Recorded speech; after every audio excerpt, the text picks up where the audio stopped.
Doslova hitom a zaslúžene sa stali cupcakes, malé tortičky mafíny ozdobené krémom, polevou, fondánom či marcipánom a rôznym zdobením.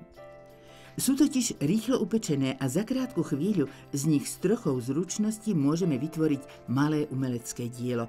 Ide to ľahko a čas i námahu na prípravu cupcakes nám ušetrí zmes na mafíny Dr. Edgar, mafíny s čokoládovými kúskami alebo mafiny čokoládové s čokoládovými kúskami, ktoré pripravíme podľa návodu na obale. Okrem zmesi na cesto obsahujú aj košíčky.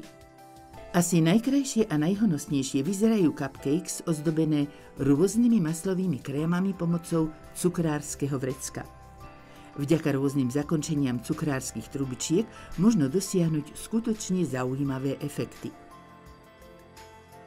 Krém môžeme ozdobiť cukrovým zdobením. Dodá každej tortičke osobitý nádych a dotiahne malé umelecké dielo do konca.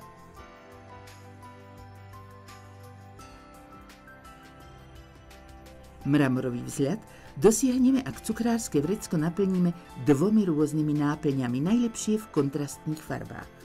Dôležité je, aby krém držal tvar. Ak si chceme byť výsledkom 100% istý, použijeme krémové náplne Dr. Edgar s maslom, ktoré sa ľahko pripravujú a výborne držia tvar.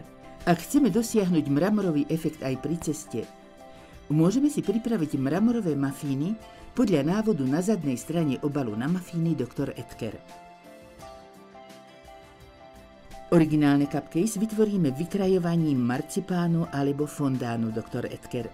Z prepracovaného marcipánu alebo fondánu vyvaľkáme plát tenký asi 2 mm, vykrajovacou formičkou povykrajujeme požadované tvary a poukladáme na cupcakes ozdobené krémom.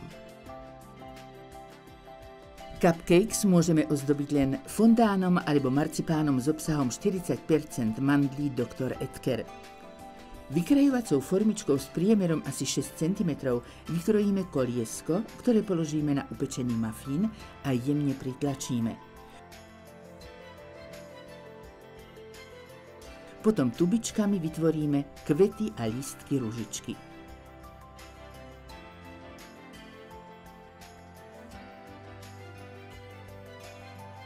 Z fondánu formičkou vykrojíme motýlika.